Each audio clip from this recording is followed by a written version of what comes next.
What is up guys, Suspense here, and welcome back to another video. In today's video, I have a crazy trade unboxing. This is my second favorite shoe of 2021. I don't know if I'm gonna keep this or not. I kind of have too many expensive shoes right now, so I might trade this back down to some different pairs, but I'm happy with the trade that I got, so let's hop into the top-down cam and unbox this way too expensive pair of shoes. All right, here we go. Let's jump right into it. Obviously, these are gonna get this unboxing video. They're gonna get a find the fake video. They're gonna get their own full review.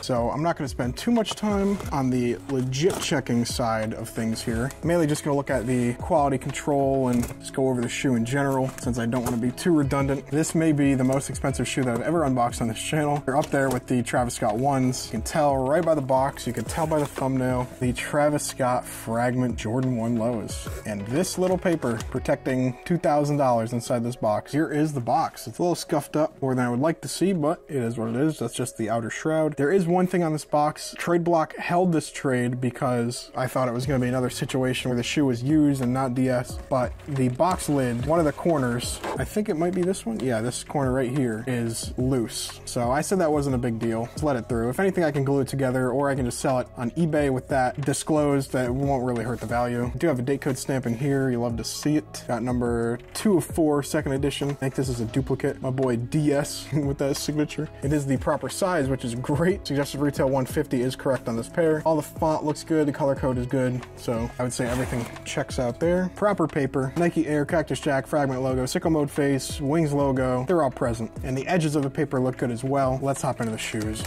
Ooh, they're wrapped up good actually. This might be our first look. Nope, really stalling. All right, here we go. Boom.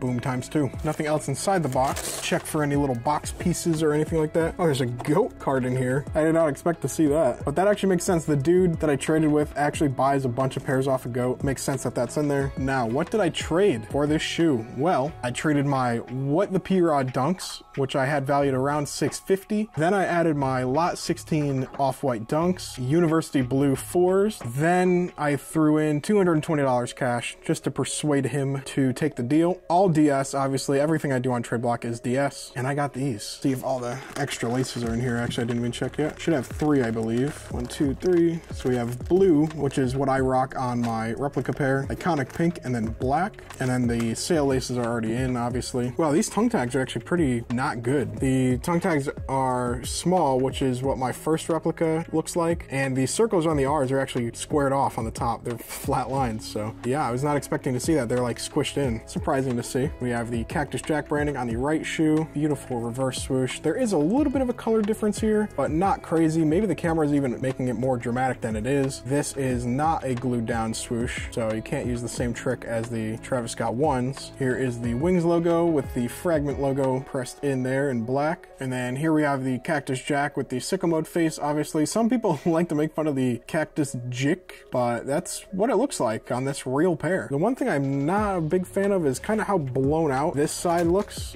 very wide here. Not sure if that comes through on camera, but it looks really weird there. This Cactus Jack's actually a little visible, but that could be because of the studio light in here. And then we have the tooling code there. Everything there looks good. Nice bold font. Let me do a squeeze test on these as well. That is not going anywhere. Nice. Love to see that. Thought I was going to sell them or trade them, but the more I handle them, the more I like them. Got a little bit of like a glue or something all over this insole. I don't know if you see that, but maybe it's like a lint roller that was super gluey. So maybe it's nothing. Take a look at the inside Jordan 1 Strobel. There is a second guide hole under that tape. You can see the stitching, nice and neat, and a whole lot of it. Someone had a tough time taking this out. It's a little bit of the insole ripped off in there. No big deal. No inside guidelines. Check behind the size tag. Whoa, there's actually, that's weird. There's actually green thread holding the size tag on. There's blue and green thread holding that in. That is so weird. The laces are nice and waxy too. I love that. So much better than normal flat laces. Do the same thing on this. Oh yeah, look at that. There is a little bit of green poking out from the size tag already, right above it. So weird that there's green thread in there. No guidelines though. This Nike Air on the insole is coming up a bit actually though. Oh my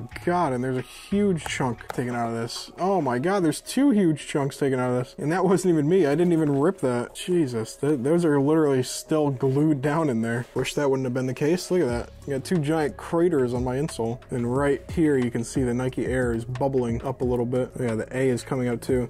These do kind of seem like they were lint rolled. Maybe that's how that happened. I have no idea, but somebody ripped this one out. That kind of sucks. And then there should be a code behind this little flap, and there is. So very hard to see, but there is a black code there. I do not doubt that these are authentic, though they look very similar, I will say, to my replicas. I have two replica pairs of these, so I'm gonna do a find the fake, obviously. So yeah, overall not bad. I really like the shoes. I'm not impressed with the way that they were delivered. No signature required for these shoes. They were just left out on the porch. My insole got manhandled. The box was a little damaged, but I don't really care about that. At least they gave me the option, and I obviously went through with it. Just a little disappointed in some minor things from the unboxing experience, I guess. Looking at all the details of the shoe. I'm just gonna hit these very quick with a UV light over some of the obvious parts with the lights on, just for an extra layer of security, obviously. Everything does look very clean. So overall, very pleased to own this shoe, though there are some little minor QC things and things that could have been avoided, like manhandling my insole or shipping the box with a little bit more protection. But regardless, let's go ahead and wrap up this video. Thank you guys so much for watching me unbox this crazy pair, the Jordan 1 Low Travis Scott Fragment collaboration. Super clean shoe, but I think the replicas may be a little too good for me to keep this pair. I also have way too many expensive shoes. But if you liked this video, leave a like, consider subscribing. I have an unboxing playlist where you can watch me unbox Travis Scott Jordan 1 highs and off-white Jordan 5s. Check that out. Thank you guys so much for watching, and I'll see you in the next one.